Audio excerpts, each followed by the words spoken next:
and welcome back to Booch Ball, the only podcast in the world talking kombucha and college sports.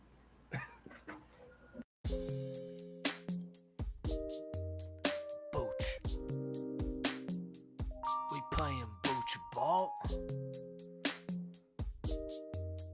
Booch. We playing Booch Ball.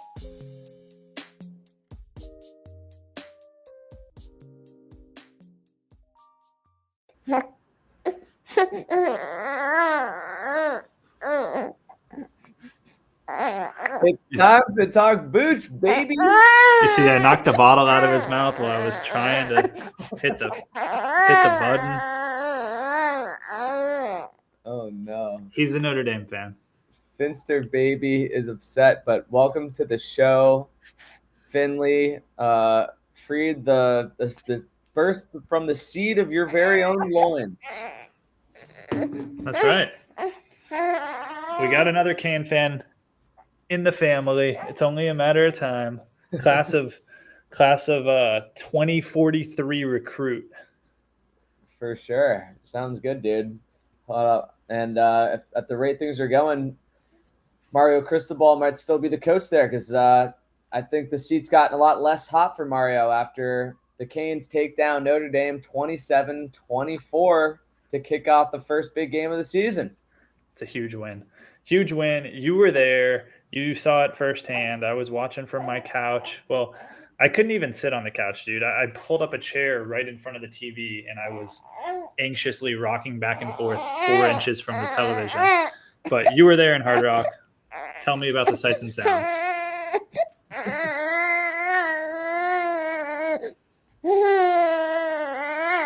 You have the floor. How can I mute you? Yeah, there you go. Well, the sights and sounds of Hard Rock Stadium, Freed. It all started off with a torrential downpour monsoon that happened right before kickoff. I was there with my dad and my dad's 2 college roommates and then one of their sons who recently graduated from Oregon State, but apparently is like a diehard Miami fan, despite the fact that he went to Oregon State, which I always think is interesting. Especially when it comes to like college sports versus like NFL stuff, like the amount of pull that a college rooting has. So like this guy was like, oh, so you're like a Beavers guy, right? He's like, no, dude, I'm a Miami fan, like through and through. But I'm like, oh, but like that's not where you went to school. So I don't know. I just think that's interesting how that works. I know you've like taken out like you became more or less a fan of Texas Tech while you were there. Yeah, for sure. But they were second banana always. It's gonna be a fun show. But yeah, I was there and Hard Rock was popping off. It was a totally packed house. We heard it was a sellout, and Miami fans really showed up pretty well. There was a smattering of Notre Dame fans, but things were pretty loud from the jump, and Miami pretty much like kind of controlled the game until the last like 10 minutes of it, basically, where I was like, I and probably everybody else in the stadium thought that Mario Cristobal was about to blow another game.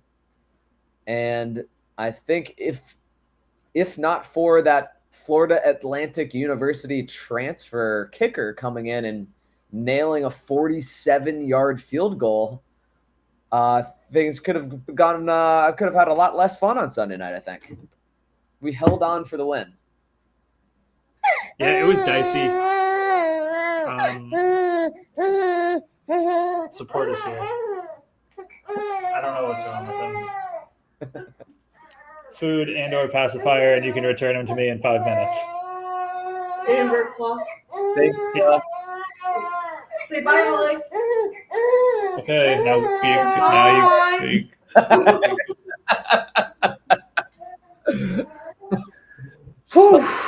What the hell?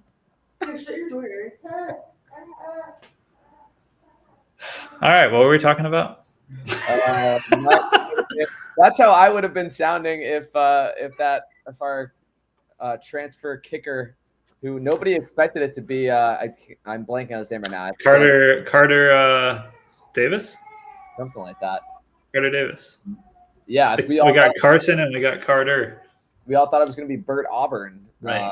but that was apparently not the case. But yeah, he totally nailed it, despite that total botch snap that they had first kick of the game. Yeah. But yeah, what were your thoughts watching on the couch? So early on, I thought we were going to blow them out. I felt good. The things I was expecting to happen were happening. The first play of the game, Jordan Lyle took it 5 yards up the middle. And just from that play where the offensive line clearly won the rep and, Lyle Good push. fell forward, big push, like you said. When I saw that play, I was like, oh, yeah, we're winning this game. Because that's, kind of the key matchup was like, can we bully them?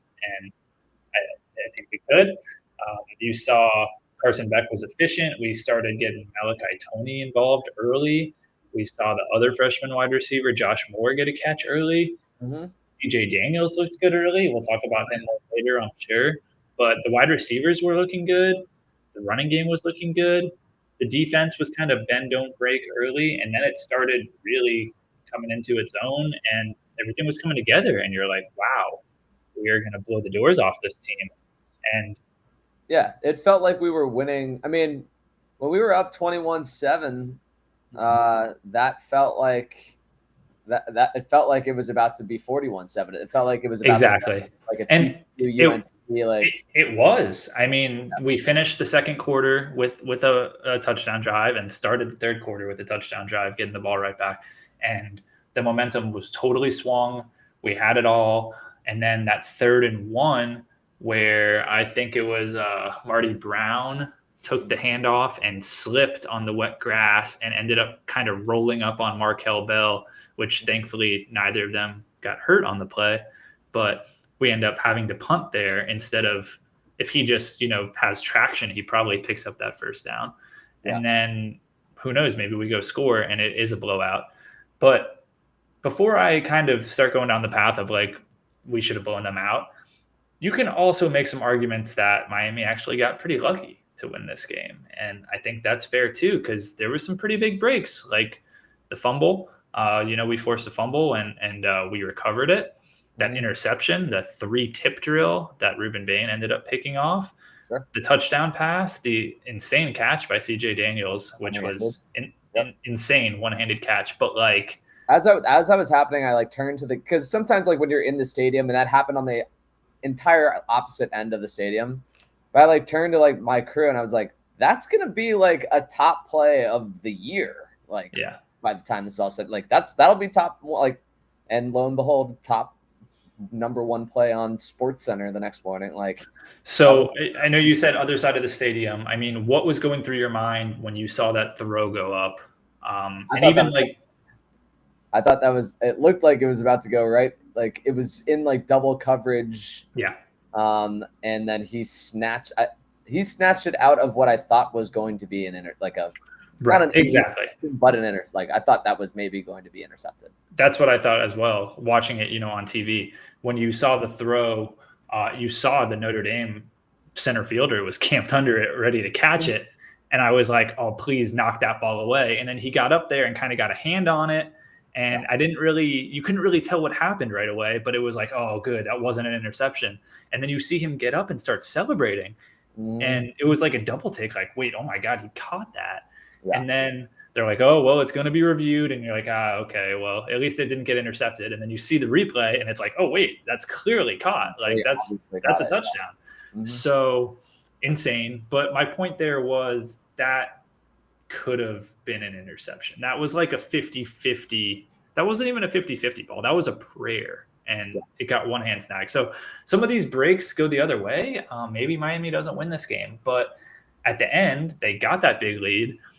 Both offensive and defensively, they started going a little bit conservative, probably more conservative than they should have, clearly, with how Notre Dame came back. The defense was playing way off and just giving them easy throws. The offense just decided to run the ball up the middle every play, which you get wanting to keep the clock running, but I would have liked to have seen some short passing concepts or at least 1 or 2 more creative run type plays where it's not just Yeah. like Something straight up the gut. waiting on. I kept waiting for Carson to take one and run because he was doing Yep. a lot of those little handoffs, and that we keep talking about how how athletic he is and everything. And I was like, Agreed. I was watching that, being like, I was literally like turned because like my dad was like complaining about it. He's like, oh look, another run right up the middle. I'm like, no. He's like, they're setting him up. Like they're like, he's gonna take one of those, and then he just did it the entire game. Yeah, I was hoping he would too, because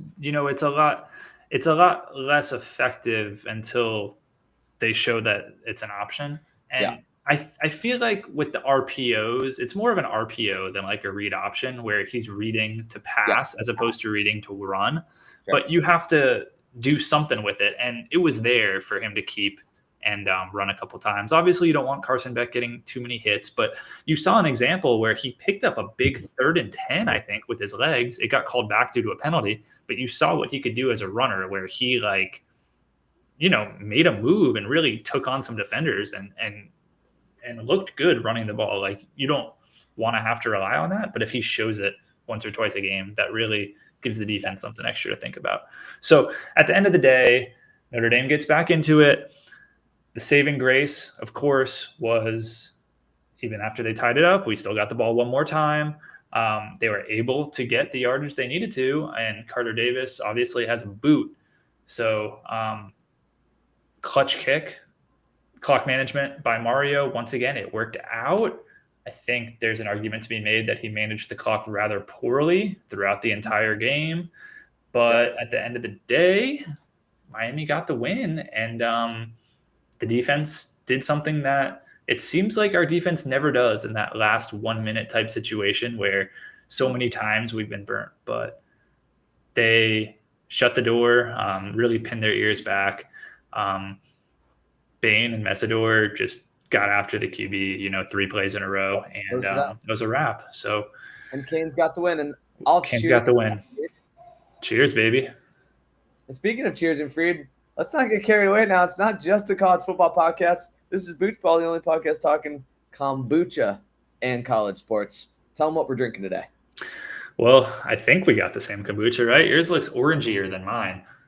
Guava Goddess? Guava Goddess. I'm looking pinky in my lights, but yeah, we got the GT's Guava Goddess. I already popped it open because I thought I was going to be doing this show one-handed. That's right, with your little baby. Well, let's go ahead and drink it while you still have a free hand open. That's so, right. GT's Guava Goddess.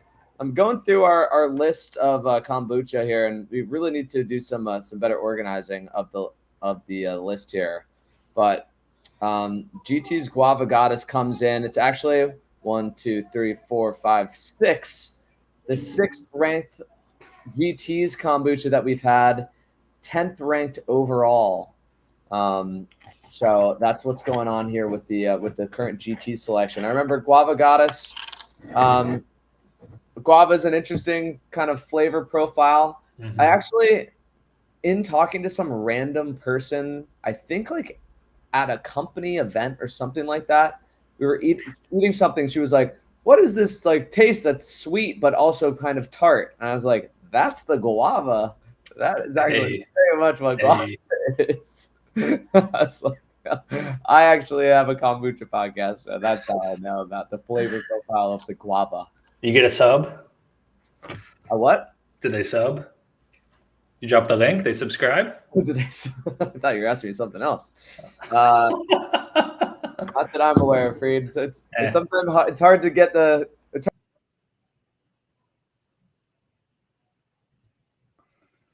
Well, we lost Alex, so we'll take a 10-second pause while I reacquire my baby and we reacquire the McGuire.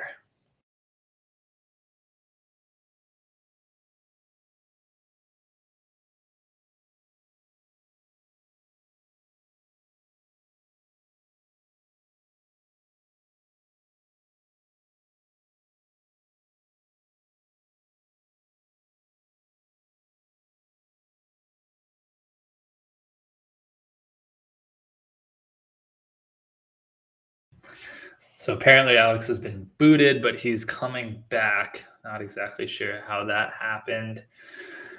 But yeah, here he comes. Before we start talking about guava. I'm back. And look, Oh, Freed. now it seems I'm freed. Dual Freeds. Maybe the system didn't like that. I can edit that for you. Yeah, we gotta figure out our shit. We really need this intern more than ever. But yeah, Freed, we're drinking the GT Synergy Guava Goddess, which is so the structure of this season, for those of you who aren't entirely aware, because don't forget, Freed, we still have not posted our week 1 episode, so nobody That's really tough. That's tough. pays attention. But we are going to be going through, and now that we're into season 6 of Booch Ball, we're going to be going with a brand by brand kind of conquering now. So season 6 is going to be all GTs. And the idea is that we're going to build a kind of like top 12 playoff style bracket and then determine who ends up winning college football playoff style. Right. And we're also going to have GT Dave on this season at some point. That's the goal of the season. It's not to have Miami go to Charlotte or win the championship. The goal of this season is to get GT Dave on Booch Ball. That's very good. I think that's a fine consolation prize. I would be happy. I'd be happy to, I would like to get GT Dave to fly us out to Charlotte on his personal. For the ACC championship game? Though he might be so like fake environmentally conscious that maybe he doesn't believe in like flying around. We might have to wait till next season for when we go out to Stanford or something. Yeah, that's true. That's all right. We'll just do it. We'll just rehash it. Do it all over again. I think I've actually been looking forward to drinking this, and I've actually held off from drinking the guava glass for a little while.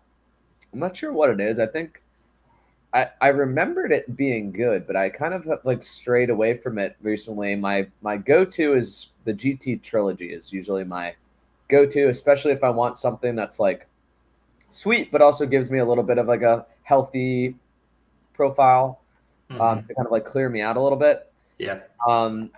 This, I think, is going to be a dark horse candidate for one of my favorite GT Booches of the season, even at its current spot of number 6. It is a top 10 Booch overall. It's a solid Booch, and I will say I'm hungry for Booch today. Haven't had dinner yet, and that always helps the rankings. I've been avoiding kombucha, not like purposely, but like I've said, we just don't have a great selection at the store. I did snag a Health Aid ginger lemon, or lemon ginger, I believe. Sorry, GT Dave. If you're listening, I did go Health Aid to watch during football games this weekend. But I wish I had mixed in a couple of kombuchas this weekend when I was down in Miami, Freed. It's time for the second segment of Booch Ball. It's time for us to tell you what we're thinking. What we're thinking. We didn't really introduce what we're drinking. We skipped right through that part. No, we did. But I didn't say what we're drinking. Oh, well, let's do it right now. What we're drinking. And as we all know, what we're drinking is the GT Synergy Guava Goddess, which we've already explained. And now it's time for us to tell you what we're thinking. What we're thinking again. And now it's time for us to tell you who we're picking. Oh, wait, never mind. So, Freed, I am back. Premature. I'm back from my trip to Miami for like my dad's like crew boys trip. Hell yeah. I gotta tell you, Freed, I am not cut out for this anymore. I don't drinking, spending like hundreds of dollars at the hotel. We went to a place in Miami Beach, and my dad got the room. But he got one room that we then stayed in together for 4 days. That's a lot of dad time. I was sick of my dad. I love my dad, but I was sick of my dad by the time this trip is over. Yeah. We gave each other like a nice, I think we'll set aside our differences once we landed back. I love my dad, but he was tired of me too. Yeah, no doubt, dude. 4 days is too much time to spend with somebody in a hotel room. Yeah, that was, and then I have a take on Miami Beach. Okay. And the take is that Miami Beach sucks. Yeah, it's and the beach. I don't like hang out. Like I really haven't spent a lot of time there. I really Key Biscayne is like the spot that my family goes. Like that's where my grandparents have a place. So going and like staying like an actual like Miami Beach like hotel. The thing is like on that like north middle-y part of the beach, there's nothing there. it's way too hot in August. So it was just like every day was like sweltering hot. The ocean was the best part. Being able to like I went to the ocean every day for like I spent probably like an hour in the ocean every day just because like there was nothing like I was like I don't know like what else am I supposed to do. Um, the day after the game, we actually did like we walked down the entire boardwalk to South Beach, which was like a 25-minute walk, probably maybe 20-minute walk in the scorching summer heat. And then it was like fun when we got there. We went to like one little bar, played a game of shuffleboard, and then we walked all the way back and jumped in the ocean. That was the best part of the trip. And tailgating in the yellow lot is a disaster when you're a visitor. Finley's back. Okay. Give him to me. Kayla's not good at giving me babies. I don't know what you want me to do right I now. don't know. Just give him to me. Here. Thanks. Oh, wow. Bye. Bye. I need his passy. Wow, he's a little cutie pie, huh? Dude, just put it down. All right. We can continue now. All right, rate having a child 1 through 10, and why? Current state 2. Okay. There's minimal benefits to us right now, and it's a lot of effort. You do get some emotional, like, what are those things? Like when you Endorphins? you get some emotional endorphins, but like not nearly enough to counteract everything else. Yeah, all this the stress and everything. Are you still on what is it called, like paternity leave? No, I'm through that. I kind of shorted myself a little bit on the paternity leave. I probably could have taken a little bit more, but just the way my pay structure is, it made more sense for me just to go back to work to try to get more bonus hours. But so yeah, I mean, if you were to do this ranking again for but in the Booch style, because a 2 means literally can't, or no, 2 means it's disgusting. So right now it's disgusting. Yeah. Would you? So you wouldn't recommend it in your current state right now? Oh no, definitely not. Don't do this. I'll change my mind on that, like eventually, I'm sure. But I don't know. The thing is, like, I just like, I don't like hanging with like the boys like that. Like, okay, so rate your dad trip. Rate your dad's boys trip. my dad's boys trip would be give it a 5.9. Okay, so you would do it, but you wouldn't pay for it. I didn't You buy wouldn't it. buy it. He Yeah, paid for the room. fair. I chipped in, but this was he funded it. Okay, so actually, I'd probably, on the kombucha scale, I'd probably go 4. Okay. Meh, but hopefully there's a chance for it to, any given Booch ball. You've been med, Finley. So yeah, my takeaway from the trip is that it's you need to, now that I'm 32, I need to have more like wholesome things to do that aren't just like having 3 tequila sodas at like 2:00 in the afternoon. And the day of the game, I was like, I will not have a single drink until 4:00. And that felt like I had accomplished something. Because every other day, everybody's like, it's just like 4 dudes and like 3 guys in their 50s, early 60s who are not away from their wives and hanging out, poolside, drinking. My body's just not built for it. That's why I started drinking kombucha. Like my stomach was like bothering me the whole trip. I was like, yeah, not good. I have the same issues. We're old. We're washed. This isn't college anymore.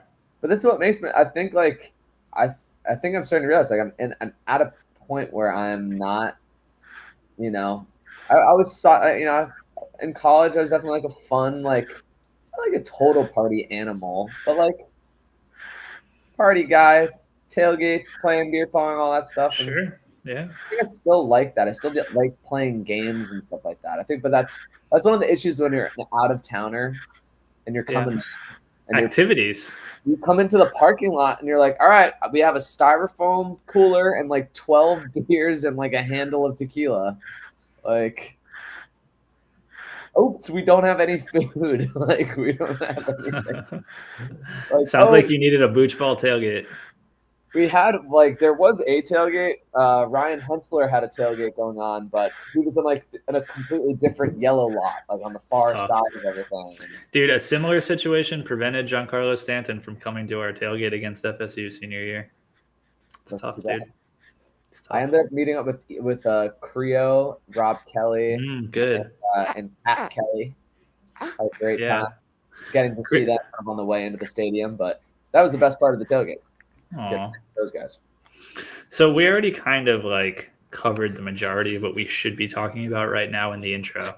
So we don't need to rehash the game too much, but let's talk big picture. I don't know if it's other games you watched week 1 or just like the Miami game. Like, what did this weekend of college football do for your mental for the bigger picture of the season? Watching all the games on Saturday, it felt very much like college football is like in flux and nobody knows who's good. Like watching Arch Manning play and like Ohio State winning 14-0, like the game that's supposed to be the 1 versus 3 like ultimate like matchup. I think like I don't know if like someone like an ESPN or Fox like they didn't have much of a choice except to hype everything up so much, but I think this is an issue with trying to do these like huge, massive, important games first game of the season. And I think you could probably argue the same thing with like Miami, Florida last year, is that it actually gave us kind of like it showed us that Cam Ward was really good, but it's just tough. It didn't show us that we actually had like a horrible defense. Like Yeah, so week 1 is not how to play it. Week 1 is not the reality of the season. And you have to keep that in mind when your team does really good in week 1, Florida State, or if maybe your team struggles a little bit in week 1, like maybe in Alabama. That doesn't necessarily mean that's the story for the whole season. I think the only thing we know the story for the whole season is North Carolina is not going to be good this year. Well, we knew that going in. Like we should have known that. But the spread was only like 4.5 somehow. They really built it up though. They were rolling out the red carpet for Bill Belichick for Chapel like Bill hours because it was the only game that was scheduled that day. Yeah. So it was like 4 hours of Bill Belichick coverage only for him to get absolutely, worked over by TCU. Yeah, they went up 7-0, right? And then TCU went on like a 40-point run or something. Yeah, they had like an amazing like scripted first drive down the field. And that's a factor too, that first scripted drive. So I guess my big takeaway kind of was the rankings and the spreads and stuff in week 1 are the most wrong that they're going to be all year. Yeah. So, the people in the know, or at least the ones who think they're in the know can take advantage of that in terms of like, betting and prediction markets. But in reality, it's just such a crapshoot because unless you're really plugged in, you don't know what those teams have. So, I mean, I didn't see anybody in week 1 that played good enough to where I was like, wow, they're the real deal. I mean, in relative to Miami, like you could make an argument that after week 1, nobody necessarily looked better than Miami. I think there's parity here in college football more than there's been in a while. Like you have some of these big time teams losing. You have some of these other teams who are maybe sleeping giants kind of coming back. Ohio State obviously looked good, but they didn't look great. Texas looked not good. Alabama lost. Clemson lost. LSU kind of looked good. But some of those other top 10 schools kind of just looked pedestrian. So obviously it's week 1. We're not going to overreact. Looking at our schedule right now, though, I think it's going to be so all of a sudden USF looking Yeah. like a scary team. Beat Boise State. Did they play? Did USF? Florida this weekend. Okay. Did USF play this past weekend, or did they have the week off? Because they played week 0. They had the week off because they played week 0 Okay. versus Boise State and beat them pretty handily. I was watching the full like highlight, extended highlights of that, Those are phenomenal. and USF's quarterback was like truck sticking people left and right. It's the same QB from last year. What's his name? Byron Brown, I believe. Brown. Yeah, he's the same dude from last year. I'm not. They were fun. They were fun to watch, honestly. Like we're gonna have. I'm just thinking like our schedule. Like it's definitely we got some ranked teams on this thing. It's like especially with Florida State. Florida State back to back. Louisville's always tough. SMU at SMU. I think that's our. I think that's a loss. I think unfortunately Florida State, like anytime playing at Florida State's gonna be tough. So I think we can't overreact. I still think I'm still in the car ride going over to the game. I was like, guys, just remember, we're gonna go 9-3 this year, and then go 9-4 because we're gonna lose to like whatever bowl game, just like we do every year. Let's not get carried away. Well, the one thing you could take from week 1 is that Miami's strength of schedule is going to be better than maybe it looked like at the beginning of the season. Because at the beginning of the season, it was like, all right, you got Notre Dame and you got Florida, but then what in the ACC? And I still don't think Florida State's legit. Like they have a gimmicky offense and Bama wasn't ready for it. Luckily, we have a few weeks to kind of see more film on them. And also we have a bye week to like kind of dial that in a little bit. So I'm not worried about Florida State, but they are clearly going to be more of a threat than maybe they looked like at the beginning of the year. Yeah. But like you said, USF appears to be a real team. Georgia Tech just, went and beat Colorado. Yep. So yeah, I mean, it's not going to be an easy schedule, but it's going to be fun. For sure, dude. All right, folks. Well, that's what we told you what we're drinking here. The GT's Guava Goddess. Going down pretty easily for me here. Do you want to do a quick stop in on the Booch barometer? Yeah, let's do it. Booch barometer. We need to load in those clips in there. We have to figure out how to get that music queued up. Yeah, if I had 2 hands, I could totally handle that. I'll look into it. This is going down nice and smooth for me. It's a great little palate cleanser. Nice little fresh, healthy Booch. I wish I had drank a couple of these instead of some of those margaritas I was drinking down there. Dude, you can use them as a mixer too. Just throw a little tequila or vodka in there, just a little bit, maybe if needed. But sweet, it's not sweet enough a lot of the times I've found. Even like Mystic Mango isn't really sweet enough for me. Yeah. Dude, because I was just about to say, I think fresh is a good word to describe it. But like many GTs, after the first few sips, I start to get a little sticky. I almost wish that it was like half seltzer to cut it a little bit, just a smidge on the sweet side. But it's a solid kombucha. I'm drinking it on ice. That helps dilute a little bit. For method of drinking. For those wondering, Finley was drinking the what's it called? Blanking on the wrong stuff, but it's a formula. It's lacked something. It's the sensitive Similac. Yeah, sensitive Similac. 140 ounces. He likes it. He likes it warm, not hot, but like a little warm. Yeah, just same as breast temperature. Yeah, maybe we don't get quite that hot, but we go a little above. I've had breast milk before. How was it? Are we talking recently or like when you were 1? No, I mean within the last I want to say 8 years. Okay, so my first question would be, whose breast milk? A friend of mine.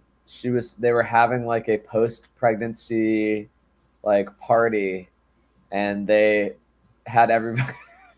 She had people take shots of her breast milk. That's fun. Yeah, and it was interesting. It was like kind of like thick. It was like a little thicker than I was expecting it to be. Really interesting. Yeah. I haven't sampled it. Really? I've considered should. it, but I've been a little scared. I think you should get in there. Get in Maybe there next, and then get back to me with a rating. maybe next episode. Best thing I've Teaser. ever If we get 5 guests on, I will sample the breast milk and rate it on the Booch scale. had. We'll do it with GT Dave live. All right, folks. We're not drinking that, but we are drinking the GT's Guava Goddess. And we've told you what we're thinking. It's now time for the third and final segment of Booch Ball, which is, of course, who we're picking. Who we're picking. All right, Freed, you came up with the slate, but you've got a baby in tow. I will say, last point, to just go back to what I'm thinking. What I'm thinking. What he's thinking. One of the big points of contention between me and my father from the trip in the game is that my dad hates the like fan cam like dance stuff that they do between like everything. And I don't disagree with his take. And I think the take is ultimately like there's too much of like this like fake fan stuff going on. Like everything's a dance contest. Everything like there's always something ad for something sponsored by whoever. So what does he want? What's his alternative? That's the thing. He doesn't have an alternative. So he's just complaining. So I think like what I said was like what we should be showing is like highlights from another game or something. Yeah, or interviews with players or something. I think what he just wants is ultimately kind of like the old Orange Bowl. The old Orange Bowl didn't have a video monitor, so it would just be like you're just in the moment. You live in the moment on the screen, or it would like it would show you the scores of other games. Yeah. Whereas now there's DJ volume is in the stadium, and we have like the master MC, like Uptown Dale is like the guy who's like running shit. But I also like dance and stuff and have fun at the games, and I'm like a total social butterfly, and I'm always pretty loud and cheering. So I disagreed with he was like, well, everybody who does the dance cam like isn't even paying attention to the game. They're just dancing. I'm like, I'm actually doing both. And like, instead of being like a miserable, like old, like Scrooge about it, like just have fun at the game. Like it's just a game, but he's like, it's not just a game. It's football. It's like real manly stuff. And this is like cheapening it. I'm like, you have cheerleaders doing dances on the sideline. Like, it's all like a thing. It's all like okay. So I'll give you my 10 cents from the couch because I was watching the local San Antonio feed, and as we're driving, the play right before we ultimately scored a touchdown, they cut my feed and went to some weather report, and some bimbo was on my screen pointing at some thunderstorms. She was a bimbo pointing at thunderstorms in San Antonio, and I was like, obviously, what the fuck? Get off my screen. But luckily, I was on YouTube TV and I was able to quickly change channels and change back, and then it let me select my feed. So it didn't have the Skycam, but it had the 4K stadium feed. So it was the normal TV broadcast, and right as I turned back on, Malachi Tony caught a touchdown. And that was also the first play in which I was holding Finley because Kayla had just given him to me, and we immediately scored a touchdown. So that was pretty sweet. Finley's 1-0 in his career, by the way. Nice. And he was wearing a Miami onesie, and I just got a different Miami onesie in the mail from our good friend Dr. Rob, which he'll be wearing next week. So he's fitted out. But I digress. So it was doing the same broadcast, but then at commercials, instead of going to commercials, it just goes to a random camera in the top right of the stadium, which just shows the field.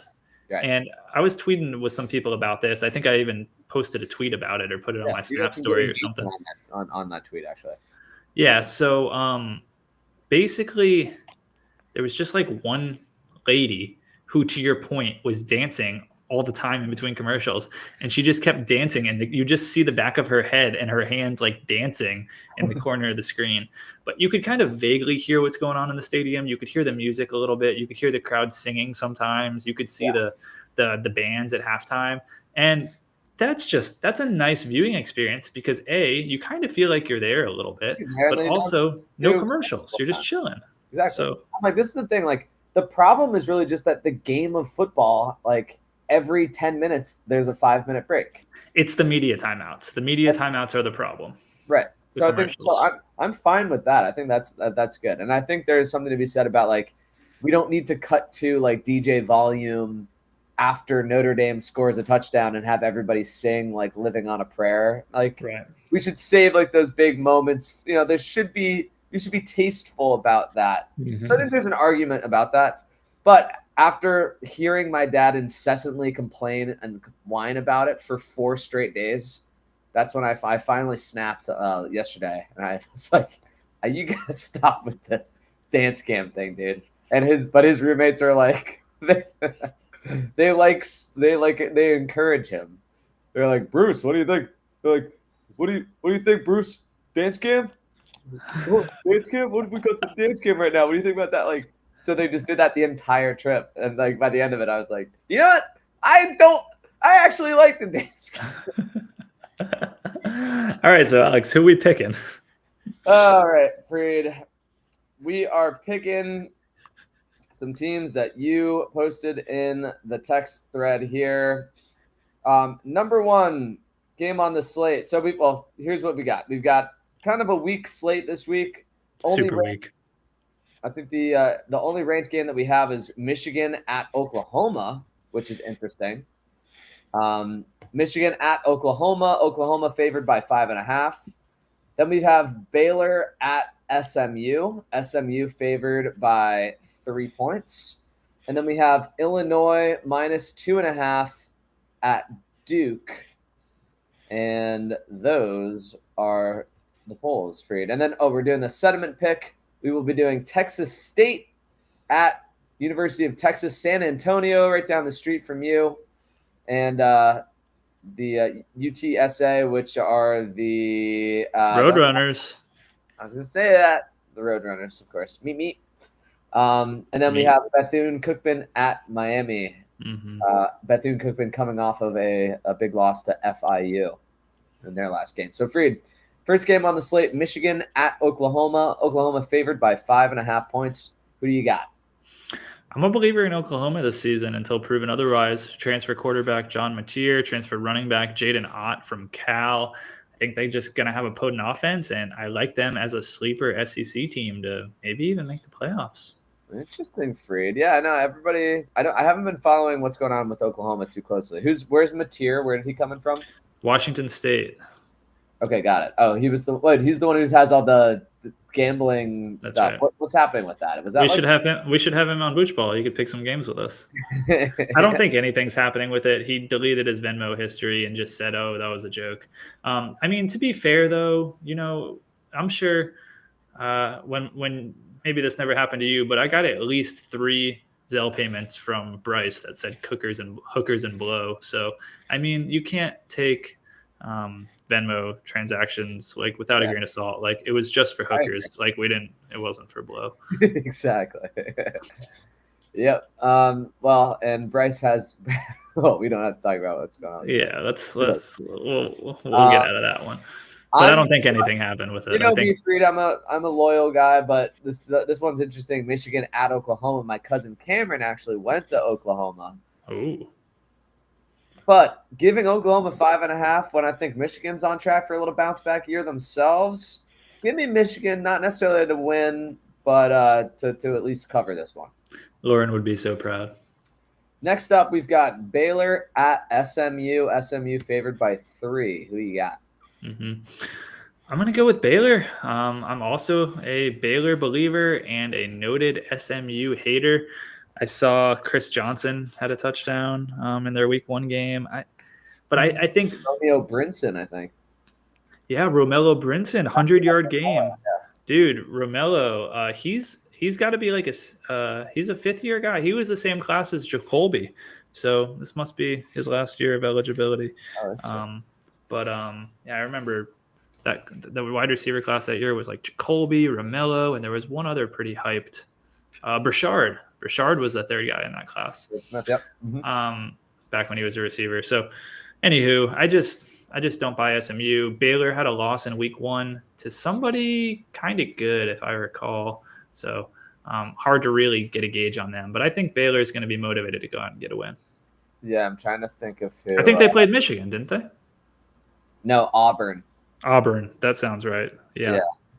Yeah, that's a tough one. That's like Baylor versus Auburn is kind of like, I feel like it's an equivalent of like South Carolina versus who they play? Virginia Tech.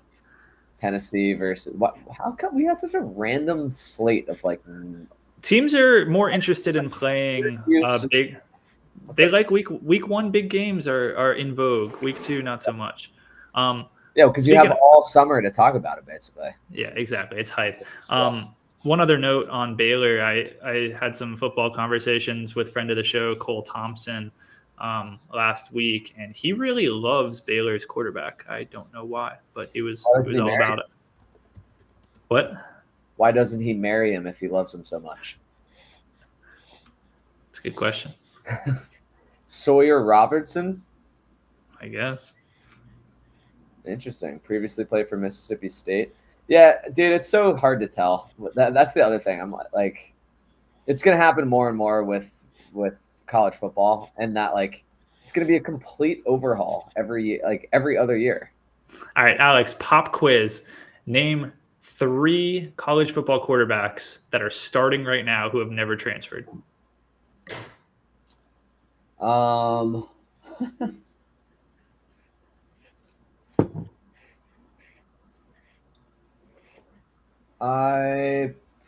don't even know if I can name you any of them. Let me see if I like. First of all, I don't know. Like, I have a hard enough time getting Miami's roster straight. Like, I know. I'm trying to even let me look at who like the top. I mean, Ohio State's quarterback is Sayan. Is he a transfer? Yeah, Alabama. I know. Come on, you gotta give me. There's one easy one. I know Drew. What's his name? Oh, okay, that wasn't where I was going. Drew Aller. Yeah, that's a good one. Drew Aller, Penn State. Finley's celebrating. He's like, yeah, he got one. Arch Manning didn't transfer. There you go. Cade Klubnik didn't transfer, right? Bingo, yeah. And then is CJ Carr came through Notre Dame, right? Yeah, facts. All right. So I mean, the point of that exercise is obviously like there's way more kids that transferred than that didn't. Who's the Georgia quarterback right now? Gunnar Stockton, not a transfer. Oh, that's right. I forgot about Gunnar Stockton. Hell, he's not good. That's a sick name. They're gonna miss Carson Beck if they don't. Oh no, he's balding. Dude, he's just so was Stetson, and that worked out pretty well. Stetson is balding too? Yeah, for sure. Dude, I'm starting to really get. I need to figure out what I'm doing with my hair. Did you make your pick on Baylor SMU, or did we sidetrack? I didn't. I'm picking SMU though. Okay. Picking SMU. I like Rhett Lashley. That's SMU. SMU. Speaking of which, last week Freed went 2-2. Alex went 1-3. So the Booch bet goes to Freed on week 1. I did win the Miami score, by the way. You thought they were going to blow them out, and I think I had it as like a 7. I said 11. You said 4 or set. No, I said 11. You said 7. 6 or something. Yeah, 6 or 7. Yep. Yeah. So all right. So I'm taking SMU, Freed, in this one. Okay. Moving on. We've got Illinois favored by 2.5 at Duke. Who you got there, Freed? Illinois. I have no faith in Duke. None whatsoever. Freed, we're gonna go anti-picks this whole way through. Wow. I like my my ex-Miami coaches. I've got nothing bad to say about Manny Diaz, and I'm curious to see how this the Duke quarterback that they're paying for. Mensa. Yeah, the guy from Tulane. I Yeah. coached Tulane in NCAA college football, so Nice. I saw he was like the backup QB, and but then he So, got job last year. did they play? Who'd they play? Duke. I know Tulane won their game. Well, not that they're involved in this, but because they got a late addition. Jake Retzlaff from BYU ended up enrolling in Tulane after he got kicked out for honor code, which I assume means he had sex Good for him. or maybe a beer. Duke took down Elon pretty handily. So Dude, we don't really care too much about this one if we want to keep it moving. No, but we gotta add this. Like, how crazy is it that the lengths most of these schools go through to protect their players when they do illegal shit? Yeah. But Jake Retzlaff has a beer or like doesn't show up on church on Sunday because he's Jewish and they kick him off the team. Crazy. Yeah, I'm not going to comment on what's going on over there at BYU. Those Mormon Cougars. Yeah. All right, the Real Housewives. Kayla really likes those Real Housewives. Or whatever show. What show do you watch? No, in in Salt Lake City. No, isn't there a Secret Mormon Wives? Oh yeah, Secret Wives of Mormon Wives. Secret Lives of Mormon Wives, yeah. Secret Lives. I do like the rhyme scheme on that, the internal rhyme scheme of that title.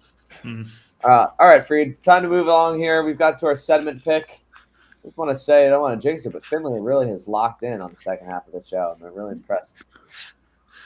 Yeah, he was pretty pissed when I knocked that bottle out of his mouth, and I can't blame him. Yeah. What if someone just came and knocked the Booch out your mouth? I wish somebody had knocked a bottle out of my mouth on, Saturday or Friday or Sunday or Monday. Just Booch for me now. The sentiment pick, Freed. Bottoms up. Cheers. Cheers. Texas State at University of Texas San Antonio. This favored by 4.5. This game has a cool name. Can you look that up real quick? It's something about the I-35 rivalry. Yeah, the I-35 rivalry. And I pretty much live right in between these two schools on I-35. They're about 35 minutes away a pop. But I, as of this year, am a UTSA season ticket holder. I already sold my tickets for this game because it's like one of the best values on the schedule to try to make my money back. So I will not be going. Although I was going to go to this game if my tickets didn't sell, so I was actually kind of excited about it. But I'm going with the Meeps. Meeps got to cover at home. All right, Freed. I'm not picking against you live. This is just how it's happening. I'm picking Texas State, and really the only reason is I like their uniforms. I like their little kind of like brown and white color scheme that they got going on. So for no reason other than that, I'm going with the Wildcats. Bobcats. Something like this. They have a handle. Eat 'em up cats. Something like that. Maybe. All right. Finally, as the tiebreaker, though, I guess we could end up needing it because we differed on every single pick. We could. Bethune-Cookman at Miami, Freed. What do you got? Yeah, so I don't. Okay, so obviously Miami's going to win this game, right? It's about how much, not who's going to win. I don't see this as being a 70-point win the way it would have been last year, but I also don't think Bethune-Cookman's going to score. So how about 48-0? 48-0. I just came up with a score. Give me 70-6. Okay. So 64-point versus. Well, hopefully we miss an extra point. So 64. Let's see. 64 plus 48 divided by 2. Looks like the spread is 56. Freed. Whoa, dude! Was that the ARM bot, the ARM bot? It is, yeah. The ARM bot 3000. ARM bot activated. Ka-chink. All right, Freed. Those are the picks. The picks are in. The only thing left is for us to tell the Boochies what we think of this guava goddess. Oh, baby. Can you remind the Boochies what our scoring system is? We rank these Boochies 1 through 10. you guys pretty much get the drill. We can get into it, but one thing that we are trying to mix it up this year is that we're trying to assign what we think the kombucha is, relative to like other college football teams. So I think last week I said that the GT's Gingerade reminded me of, I think it was Louisville that I said. Mhm. And I gave it a 7.3. And then Freed, you said Auburn and gave it a 6.7. And they beat the hell out of Baylor. So I'm thinking about this Guava Goddess. Do you have an idea of any of your scores yet? I have my college football team. And I suppose I have my score too. Since I'm not looking at our score, remind me. 5 is would drink it, 6 is would buy it, 7 is would recommend it. Would recommend it. 8 is delicious. Okay. We're not going that. We're not going that high. We're not going that high. Simmer down. Not so fast, my friend. So fast, my friend. All right. So. I am going with a fairly solid 6.4. This is a refreshing, fruity kombucha. It's the first few sips are great, and then it just starts getting a little too sweet, a little too sour for my taste. But like we talked about, guava is fun on the palate. It's kind of a new flavor for people who aren't accustomed to it, and that's why I'm comparing GT's Guava Goddess to Fresno State. I just feel like it's kind of an exotic school. Like, ooh, Fresno. That sounds like a fun place to visit. Yeah. And it could surprise you. You know, they'll sneak into the top 25 every once in a while, and you never know. You never know. That's interesting for you. What was the score again? It was a 6 something? 6.4. Just about the same height Finley's going to be. God willing.